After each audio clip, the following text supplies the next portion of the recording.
యాకోబు రాసిన పత్రిక 5వ అధ్యాయము 19-20 వచనం ధ్యానించుకుని ప్రార్థనలోకి వెళ్దాం. నా సహోదరులారా, మీలో ఎవడైనాను సత్యం నుండి తొలగిపోయినప్పుడు మరి ఒకడు అతన్ని సత్యమునకు మళ్ళించిన యెడల. ఇక్కడ సంఘంలో జరిగే పరిస్థితుల గురించి యాకోబు కూడా ఈ విషయాలు తెలియజేస్తున్నాడు. చాలామంది ఆరంభిస్తారు ఆత్మీయ జీవితం, విశ్వాస జీవితం, రక్షణ జీవితం, ప్రభు అయిన యేసుక్రీస్తును ప్రభువుగాను రక్షకుడిగాను అంగీకరించి యేసు రక్తంలో కడగబడి పవిత్రులై వారు సంఘంలో చేరిన వారుగా ఉంటారు. కొంతకాలం పరిచర్య చేస్తూ ఉంటారు. నెమ్మదిగా ఏంటంటే కొన్నిసార్లు పరిశుద్ధుల సహవాసాన్ని కోల్పోయి పరిచర్యను విడిచిపెట్టి లోకంలోకి గడిపోయేవారుగా ఉంటారు. దాంట్లో మనం ఒకరిని చూసినప్పుడు చూడండి దయచేసి 2వ తిమోతి 4:10. 2వ తిమోతి 4:10 త్వరగా చదవండి ఎవరైనా. 2వ తిమోతి 4:10. దేవా ఇహలోకమును స్నేహించి నన్ను విడిచి చూడండి, అపోస్తలుడైన పౌలుతో కలిసి పరిచర్య చేసే వ్యక్తి దేమా కదండి. తోమా యేసుక్రీస్తు ప్రభు ఉన్నప్పుడే యేసుక్రీస్తు ప్రభును విడిచి ఇటు అటు వెళ్ళిపోతూ వచ్చాడు. అయితే తోమా యొక్క అనుమానాలన్నింటినీ కూడా ఆయన తొలగించడానికి తను బయలుపరుచుకున్నాడు. తిరిగి లేచిన యేసు ప్రభు మహిమ శరీరంలో తాను పొందిన గాయాలు అవన్నీ కూడా తనకు చూపించినప్పుడు నా తండ్రి, నా దేవ అని తిరిగి సమకూర్చబట్టాడు. అలాగే దేమా అయితే అపోస్తలుడు పౌలు అనేక మంది క్రూరమైన వారు కూడా మార్పు చెందుతూ వచ్చారు. ఫిలోమోన్ ఒనేసిం దగ్గర ఉన్న ఒనేసిం వంటి వారు కూడా చెరసాలలో మార్పు చెందుతూ వచ్చారు. తిమోతి లాంటి వారిని కూడా సిద్ధపరుస్తూ వచ్చారు. కనుక యేసుక్రీస్తు ప్రభుని అంగీకరించిన తర్వాత అందుకందుకు విశ్వాసంలో స్థిరపడి బలపడి యేసుక్రీస్తు ప్రభుని శ్రమైన ఏదైనా ఏ పరిస్థితి వచ్చినప్పటికీ కూడా ఇవన్నీ మన మేలు కొరికే అని మనం ముందుకు సాగుతూ రావాలి. శ్రమ అనుమతిస్తాడు, గాయం చేసేది ఆయనే, గాయము మానిపేది కూడా ఆయన. ఎందుకంటే ఒక ఉద్దేశంతో ఆయన ఈ పరిస్థితులు ప్రతికూలంగా అనుమతిస్తూ ఉంటాడు అన్నమాట. ఇదేమో ఇహలోకాన్ని స్నేహించి అపోస్తలుడైన పౌలును విడిచిపెట్టి వెళ్ళిపోయాడు. కొంతమంది నమ్మకంగా అంతవరకు ఆయనతో పాటు ఉన్నారు, అలాగా ఆ సేవ చేసుకుంటూ వెళ్ళారు. అటువంటి వారు ధన్యులు అన్నమాట. కేవలం ఆరంభం ఒకటే కాదు, ఆరంభం బాగుండాలి, కొనసాగింపు బాగుండాలి. పొరపాట్లు జరిగినప్పుడు ఒప్పుకొని విడిచిపెట్టి కనికరాన్ని పొంది క్షమాపణ పొంది వెళ్ళిపోతూ ఉండాలి. అంతేగాని కానీ ఆగిపోవటానికి వెళ్ళలేదు. అయితే ఎవడైనా సత్యం నుండి, సత్యం అనగా ఏంటి? యేసుక్రీస్తు ప్రభువే సత్యవంతుడు. ఎందుకంటే యేసుక్రీస్తు ప్రభువే మానవాళి పాప పరిహారం కొరకు శరీరధారిగా పరలోకం నుండి వచ్చాడు. ఆదాము చేసిన పాపాన్ని బట్టి లోకమంతా పాప మరణంలోకి వచ్చింది కనుక తిరిగి వారి పాపాలను క్షమించి వారిని నిత్య జీవంలోకి దాటించాలంటే యేసు ప్రభు తప్ప వేరే మార్గం లేదు. ఎందుకంటే రక్తము చెందించిందే పాప క్షమాపణ కలుగుడు. పాత నిబంధనలో జంతు బలులు, యేసు ప్రభు రక్తం కాదు కానీ జంతువుల రక్తాన్ని చెందిస్తూ వచ్చారు. అది సూచాయిగా అప్పటికప్పుడు తాత్కాలికంగా పెట్టిన నిబంధన అది. అయితే యేసుక్రీస్తు ప్రభులోనే పరిపూర్ణత, యేసు ప్రభు బలే పరిపూర్ణత. ముందుగా వాటిని అనుమతించాడు. వాటిలో కూడా గుడ్డి వాటిని, కుంటి వాటిని, జబ్బు వాటిని అర్పించడానికి వీల్లేదు. అది దేనికి సదృశ్యంగా ఉంది అంటే యేసుక్రీస్తు ప్రభు యొక్క సంపూర్ణ పరిశుద్ధత, సంపూర్ణంగా నీతిమంతుడు. కాబట్టి సంపూర్ణంగా ఆయన సర్వసంపూర్ణుడు. అన్ని ఏ విషయంలో చూసినప్పటికీ కూడా సర్వసంపూర్ణుడు. ఆ పరిశుద్ధుడైన యేసుక్రీస్తు ప్రభు తను తాను పవిత్రంగా శిలువలో మనందరి కొరకు అర్పించుకున్నాడు. అందుకనే ఆ పరిశుద్ధ రక్తం ద్వారా మన పాపాలను కడిగి మనల్ని పవిత్రులుగా చేశారు, పరిశుద్ధ జనులుగా చేశారు. తనతో సంబంధ సహవాసాలు ఇచ్చాడు. తన పరిశుద్ధ పరిచర్యలో పాలుభాగస్తులు. పరిశుద్ధమైన పరిచర్య ప్రార్థన, లోకుల రక్షణ కొరకు, పరిచర్య కొరకు, ఇతరులందరి కొరకు, వెనుకంజ వేసేవారి కొరకు, ఉన్నవారు వెనుకంజ వేయకుండా ఉండడానికి ఈ ప్రార్థన చేసే పరిచర్య భారం మనందరికీ కూడా ఇచ్చాడు. ఆరాధన చేయటం, ఇప్పుడు జంతు బలులు అర్పించవలసిన పని లేదు. జపా ఫలాన్ని మనం అర్పించాలి. 2 పెదవుల్ని 2 ఎడ్లుగా మనకిచ్చాడు. సో వాటిని పవిత్రపరచుకొని పెదవులకి సున్నతి కలిగిన వారుగా ఉంటూ పరచబడిన పెదవులు కలిగి ఉంటూ మనం పెదవులతో దేవుణ్ణి ఆరాధించాలి. పెదవులతో వచ్చిన ఆరాధన హృదయపూర్వకంగా ఉండాలి. హృదయంలో ఏదుంటుందో పెదవులు కూడా అదే పలికే రీతిగా మనం ఉండాలి. సో అలాగా యేసుక్రీస్తు సత్యవంతుడు. రెండవది, దేవుని వాక్యం సత్యమైనది. ఈ వాక్యం సత్యమైనది. ఇది కాక బైబిల్ కాకుండా ఏది చదివినా మనకు రక్షణ దొరకదు. దాంట్లో ఏ నామమున రక్షణ లేదు. యేసు నామంలో ఏ బైబిల్లో ఏ ఇతర గ్రంథం ఏది చదివినప్పటికీ కూడా, లేకపోతే మనుషులు తమ సొంత తలంపులను బట్టి, ఊహలను బట్టి ఏది చెప్పినప్పటికీ కూడా లాజికల్గా అది కూడా అన్నీ కూడా మోసపోతారు. లోకం అంతా మోసపోతుంది. అందుకనే యోహాను అంటాడు, 5వ అధ్యాయం 20వ వచనం చదవండి. మొదటి యోహాను పత్రిక 5వ అధ్యాయం 20వ వచనం. మనము సత్యవంతుడైన వారిని ఎరగాలి. ఎవరు సత్యవంతుడు? యేసుక్రీస్తు ప్రభు. ఎవరు సత్యవంతుడు? యేసు ప్రభు, తండ్రి అయిన దేవుడు. తర్వాత దేవుని కుమారుడు వచ్చి వివేకం అనుగ్రహించినాడని, మనకు దేవుని కుమారుడు వచ్చి మనకి వివేకం ఇచ్చాడు, దైవ జ్ఞానం ఇచ్చాడు. దేవుడు అంటే ఎవరు? యేసు ప్రభు అంటే ఎవరు? రక్షకుడు అంటే ఎవరు? పరలోకానికి మార్గం ఎట్లాగా? మా స్వనీతి ఏంటి? కాబట్టి ఇవన్నీ కూడా సత్యాన్ని అసత్యాన్ని వేరు చేసి చూపించాడు. దైవికమైన విషయాల్లో, పరసంబంధమైన విషయాల్లో, చనిపోయిన తర్వాత ఉండే వాటిలో జరిగేవన్నీ కూడా చెప్పాడు. కనుక యేసుక్రీస్తు చనిపోయిన తర్వాత మనం దేవుని యొక్క తీర్పులోనికి వెళ్లకుండా, అగ్నిగుండంలోకి వెళ్లకుండా ఈ లోకంలోనే పవిత్రపడి పరిశుద్ధమైన దేవుణ్ణి సేవించాలి. సత్యాన్ని అనుసరించి సేవించాలి. అందుకనే దేవుని వాక్యం ఇచ్చారు.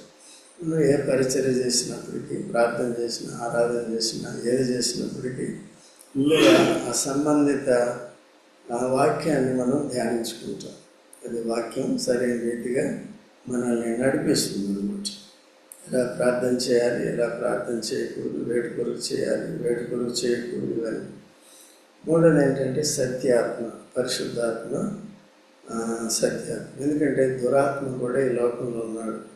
యేసును మనం రక్షకుడిగా కలిగి ఉండకపోతే, యేసు ప్రభు యొక్క ఆత్మను మన హృదయంలో మనం కలిగి ఉండకపోతే దురాత్మ ఉంటాడు అన్నమాట.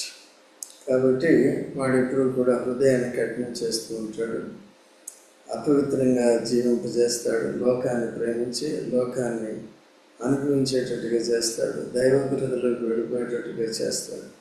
ఎప్పుడైతే యేసు ప్రభు మన హృదయంలోకి వస్తాడో వాడికి చోటు లేదు మన హృదయంలో. వాడు బయట ఉంటాడు.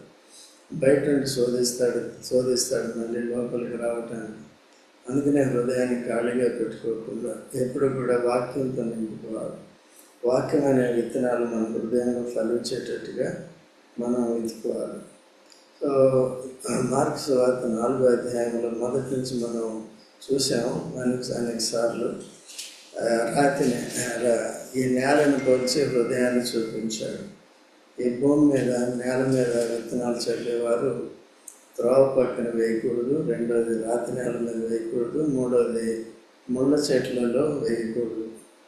అందుకనే మన హృదయం కూడా యేసు ప్రభువుని అంగీకరించిన తర్వాత, మారుమనసు పొందిన తర్వాత అజాగ్రత్త, నిర్లక్ష్య జీవితాన్ని తొలగించుకోవాలి.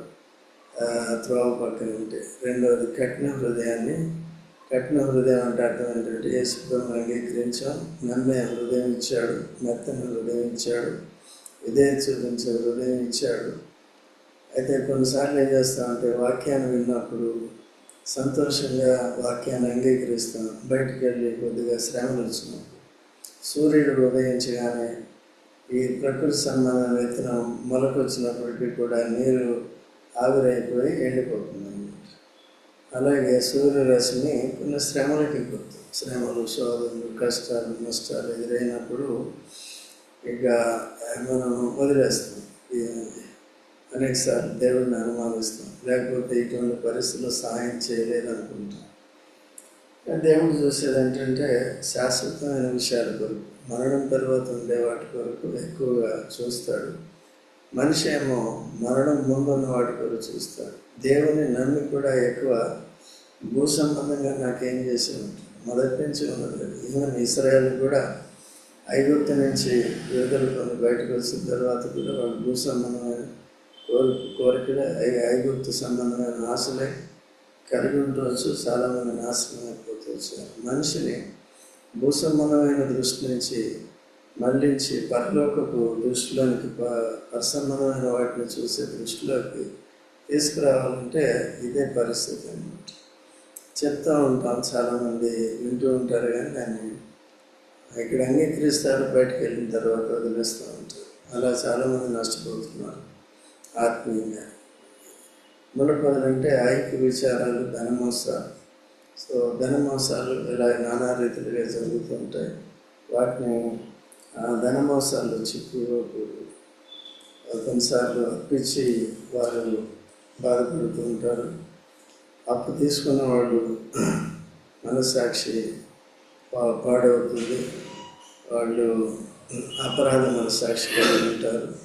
అప్పు చేసిన వాళ్ళని కట్టలేదని, ఇవ్వలేని అన్నట్టు దొంగతనం చేసినట్టుగా ఫీల్ అవుతూ ఉంటారు. సో నానా రకాలుగా అనుకునే డబ్బుతో ఆటలాడుకోకుండా జాగ్రత్తగా ఉండాలి. తర్వాత ఐక్య విచారాలు అంటే లోక సంబంధమైన విచారాలు. ఏమైపోతుందో ఏమైపోతుందో ఏమైపోతుందో అని ఒకవైపు ప్రార్థన చేస్తూ ఉంటాం, ఇంకోవైపు ఏమైపోతుందో అంటారు. అవి కొంతమంది వాక్యాన్ని విని చాలా ధైర్యంగా ఉంటారు, మంచిదే. ఏమైపోదు, ప్రభు సమస్తాన్ని తన స్వాధీనంలో తెచ్చుకోగలిగేవాడు.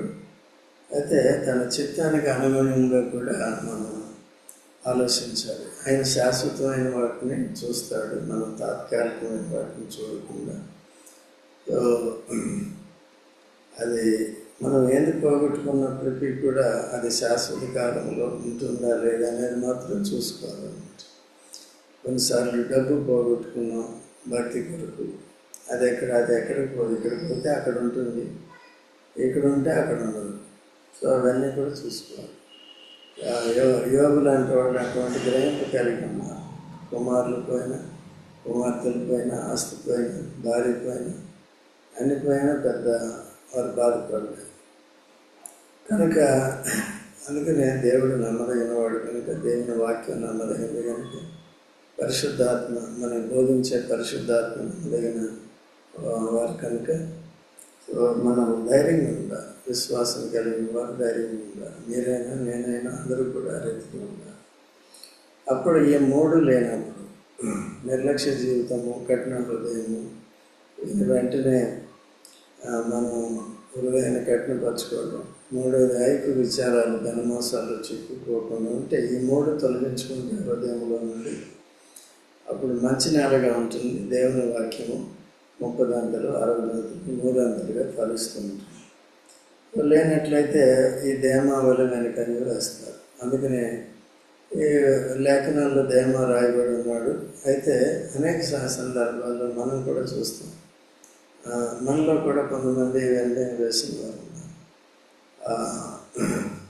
మీకు తెలుసు, కొంతమంది వారి కొరకు మనం ఇంకా ప్రార్థన చేస్తాం, వారు ఇంకా సమకూర్చబడాలని ప్రార్థన చేస్తుంటాం.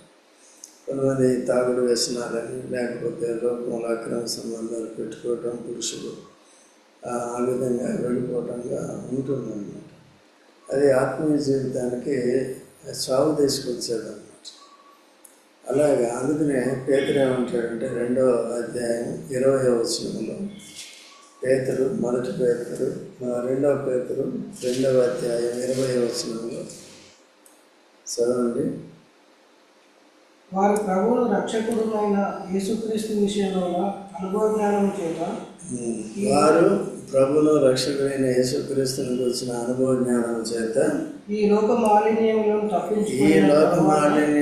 తప్పించుకున్న తర్వాత మరలా వాటిలో చిక్కబడి మరలా వాటిలో చిక్కబడితే వాటి చేత జయింపబడిన ఎడల వారి కడపడి స్థితి మొదటి స్థితి కంటే మనం లోకంలో ఉన్న పాపాన్ని జయించాలి, కానీ లోకంలో ఉన్న పాపం మనల్ని జయించుకుంది. జయ జీవితం అంటే అది. కాబట్టి మనం లోకం జయించుకోదు. యేసు ప్రభు లోకాన్ని జయించాడు, నేను లోకాన్ని జయించాను. కాబట్టి మీకు కూడా శ్రమలు కలుగుతాయి, మీరు కూడా జయించాలి. కనుక లోకం జయించకూడదు. మిమ్మల్ని యోగు సాతాన్ని జయించినా లేదు. సాతాను దేవుని దగ్గరికి వెళ్ళి పర్మిషన్ తెచ్చుకున్నప్పటికీ కూడా సాతాన్ని ఓడించాడు యోగు. యెహోవా ఇచ్చాను, ఆయన చంపినా సరే నేను ఆయనే నమ్ముకుంటాను నేను అంటాడు. కాబట్టి నా విమోచకుడు నేను ఎరుగును అంటాడు.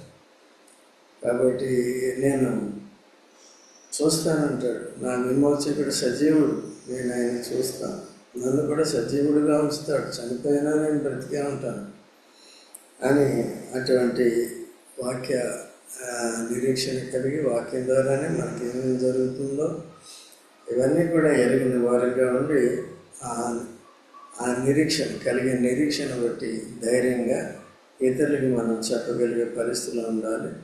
ఇటువంటి పరిస్థితులు వాటిని మనం చోటు చేసుకోవకుండా జాగ్రత్తగా చూడాలి. అందుకనే సహవాసం అవసరం. ఒకరొకరు ఏదైనా శోధనలు బలహీనతలు వచ్చినప్పుడు వెంటనే మనం ఒకరు ప్రార్థన చేసుకోవాలి. నమ్మదగిన దేవుడు తప్పకుండా వారిని ఆదరిస్తూ ఉంటాడు. కొన్ని రోజులు అనుమతిస్తాడు శ్రమ. అది ఆ సమయంలో 10 రోజులు చాలా జాగ్రత్తగా ఉన్నారు. విశ్వాసాన్ని కోల్పోకుండా, గుణసనగులు లేకుండా, నీరసలు పోకుండా, సహవాసానికి దూరం అయిపోకుండా జాగ్రత్తగా ఉండి ఆరాధన చేయాలి. ఎవరికి ఏ ఇబ్బంది ఉన్నప్పటికీ సంఘానికి చెప్పినప్పుడు, సంఘం కూడా సీరియస్ ఇష్యూస్ ఉన్నప్పుడు వెంటనే ప్రత్యేకంగా కూడా కూడి మనం ప్రార్థన చేస్తాం. ఆచారంగా అలవాటుగా మళ్ళించి అలాగా స్థానిక సంఘాలు ఉండాలి. సత్యం నుండి తొలగిపోయినప్పుడు మరి ఒకడు అతన్ని సత్యమునకు మళ్ళించినాడు. తొలగిపోయిన వారిని ఏం చేయాలని మళ్ళించాలి. చెప్తాము, అంత మాత్రమే కాదు, మళ్ళీ ఏం చేయాలి? ప్రార్థన చేస్తూ రావాలి. వింటున్నావా? ఏమడుగుతున్నావు? చెప్తున్నావా? అక్కడెక్కడ చూసుకుంటున్నాను. అర్థమైందా? ఏం చేయాలి? చేస్తున్నావా? ఈ కొడుకులే దొరికిపోయారు. ప్రార్థన చేయాలి, పొద్దున్న వాళ్ళ ముందు చేయాలి. అట్లా చేసి జాగ్రత్తగా చేయాలి. నా కొడుకులు తొలగిపోకుండా నేను చూసుకోవాలి. సంఘంలో ఎవరు తొలగిపోయినా అందరి బాధ్యత మనది. అయితే కొద్దిగా పర్వాలేదే, కొన్ని రోజులు మళ్ళీ వస్తారు అనుకుంటే ఇంకా అలాగే వెళ్ళిపోతాడు. ఒకసారి వెలిగింపబడిన తర్వాత నెమ్మదిగా బలహీనలు అయ్యారంటే ఇంకా అటే వెళ్ళిపోతూ ఉంటారు. కనుక పాపపు భ్రమ అలా ఉంటుంది. లోకం చూపించే ఆశ, భ్రమ, లోక జీవితం అట్లా ఉంటుంది. సో కనుక అలా లేకుండా జాగ్రత్తగా ఉండాలి. వాళ్ళని ఏం చేయాలి? మన బాధ్యత ఏంటి? మళ్ళించాలి. వాళ్ళని సత్యంలోకి తిరిగి మళ్ళించాలి. 20వ వచనంలో, పాపిని వాని తప్పు మార్గము నుండి మళ్ళించిన వాడు మరణము నుండి యొక్క ఆత్మను రక్షించి అనేక పాపములను కప్పివేయనని తాను తెలుసుకున్నాడు. చూసారా? పాపిని వాని తప్పు మార్గం నుండి మళ్ళించినవాడు. యేసుప్రభుని ఎరిగినవాడు కానీ ఎరగనివాడు కానీ ఒకవేళ పాపంలోనికి వెళ్ళిపోయినప్పుడు ఆత్మను ఏం చేయాలంటే మనం రక్షించాలి. చాలామంది బోధకులు ఏం చేస్తారంటే రక్షణ పోదు అంటారు. రక్షణ వస్తుంది, రక్షణ పోతుంది. ఎలా పోతుంది అనే దానికి చూద్దాం. చూడండి, అనేకసార్లు చెప్పాం, మరోసారి చెప్తాను. హెబ్రీయులకు రాసిన పత్రిక 3వ అధ్యాయం 12వ వచనం. హెబ్రీయులకు రాసిన పత్రిక 3:12 చదవండి త్వరగా ఎవరైనా. హెబ్రీ 3:12. సహోదరులారా జీవము గల దేవుని విడిచిపోవునట్టి విశ్వాసము లేని దుష్ట హృదయము మీలో ఎవరి అన్నైనా ఒకవేళ ఉండునేమో అని జాగ్రత్తగా చూసి. సహోదరులారా ఎవరికి చెప్తున్నాడండి? విశ్వాసాలకు చెప్తున్నాడు. సహోదరులారా జీవము గల దేవుని విడిచిపెట్టినట్టు విశ్వాసము ద్వారా కృపలోనికి వచ్చాం, కృప ద్వారా రక్షణ పొందాం. విశ్వాసం ద్వారా కృప ద్వారా రక్షణ ఇచ్చింది. అయితే ఎప్పుడైతే విశ్వాసాన్ని కోల్పోతామో, జీవం గల దేవుని విడిచిపెడతామో అప్పుడేమవుతుంది? అదే హృదయం మారిపోతుంది. హృదయం కఠినం కాకుండా జీవం గల దేవుని విడిచిపెట్టే హృదయము దుష్ట హృదయం. దాని జోలికి పోకుండా జాగ్రత్తగా మనం ఉండేవారు ఉన్నారు. యేసుక్రీస్తు ప్రభు కూడా యోహాను సువార్త 6వ అధ్యాయంలో చూసినప్పుడు అక్కడ పేతురు చెప్తాడు, అనేకులు నిన్ను వెంబడించిన అనేకులు వెనకని వేశారు ప్రభు, మాకు ఎన్నటికీ కూడా నిన్ను వెంబడించాలంటే వారి గురించి పట్టించుకోలేదు యేసు. మరి మీరు కూడా వెళ్ళిపోతారా అని అడిగాడు 12 మంది. మేము ఎక్కడికి వెళ్తాం ప్రభు, నిత్య జీవం గల మాటలు మీ దగ్గరే 68వ వచనంలో ఉంటుంది. 67-68లో ఉంటుంది. ఓకేనా? కాబట్టి నిత్య జీవం గల మాటలు మనం నిత్య జీవం కొరకు నమ్ముకున్నాం. అయితే తాత్కాలికమైన విషయాలను బట్టి మనల్ని దేవుడు పరీక్షిస్తూ ఉంటాడు. దేవుడు నమ్మదగిన వాడు, ఎప్పటికీ కూడా ఎన్నటికీ కూడా మనల్ని విడిచిపెట్టడు అన్నమాట. ఆఖరికి ఈ మాట చూడండి, విలాప వాక్యములు 3వ అధ్యాయం 33వ వచనం చదవండి. 33 కానీ 34 కానీ చదవండి. విలాప వాక్యములు 3:33 నుండి.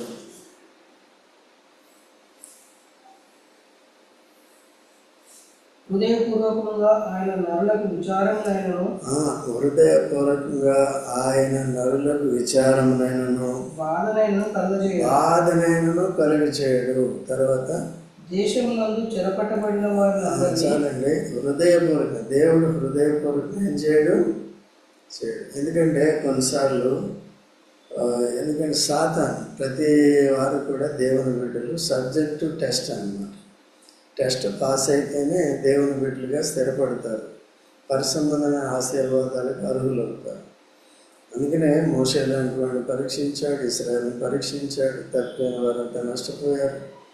తర్వాత శద్రకు మేషకు అబేదులో లాంటి వాడిని పరీక్షించాడు. అటువంటి పరీక్షలు నీకు నాకు పెడితే అవి కూడా ఉన్నాయి. ఏ చిన్న చిన్న శోధనలు పరిస్థితులు ఉంటాయి. సో దాని గురించి కొద్దిగా ధైర్యంగా ఉన్నారు. బాధపడే వారికి కష్టమే కానీ దేవుడు తప్పక ఆదరిస్తాడు.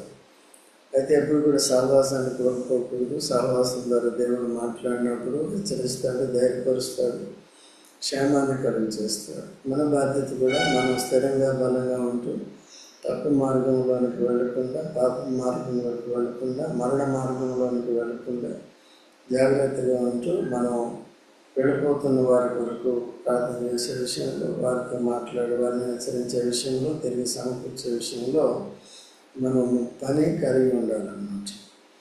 అలాగా పాపని రక్షణలోకి వచ్చినప్పుడు తాను చేసే పాపాలన్నింటినీ మనం కప్పిన వారు అవుతాం అన్నమాట. ఎంతమంది రక్షణ పొందితే, మారుమనసు పొందితే ఆ పాపాలన్నీ కూడా ఏమైపోయినాయి? కప్పబడ్డాయి. వారికి చేసినన్ని క్షమించబడ్డాయి. తర్వాత కూడా వారు అటువంటి పాప జోలికి పోకుండా ఉంటాయి. నేటి దినాల్లో విశ్వాసం అని చెప్పుకుంటూ పాపములు చేసుకుంటూ మళ్ళీ కూడా మందిరంలోకి వచ్చేవారు వారిని దేవుడు అంగీకరించు. అందుకనే ఎప్పుడు కూడా అటువంటి వారు ఇటు తెలియకుండా రహస్యంగా పాపం చేసి దేవుని మందిరానికి వచ్చి అందరి ముందు నేను మంచివాడిని అనుకుంటే వేషధారు. అటువంటి స్థితి లేకుండా దేవుడు ఇక్కడ బల్లను ఇక్కడ పెట్టాడు. ఆ బల్లకు యోగ్యంగా పాల్గొండాలి, లేదా తీర్పులోకి ఇస్తాడు అంతే. అందుకనే మన ఆత్మను మనం కాపాడుకోవాలి, అందరి బాధ్యత. ఇతరుల యొక్క ఆత్మలు కూడా కాపాడబడాలి, రక్షింపబడాలి, తర్వాత కాపాడబడాలి. ఇదంతా మనందరి బాధ్యత. కనుక ఈ విషయాలను మనం గుర్తుపెట్టుకుని జాగ్రత్తగా మన విషయంలోనూ ఇతరుల విషయంలో జాగ్రత్త బాధ్యత కలిగి ఉన్నాం. ప్రార్థనకు వెళ్దాం.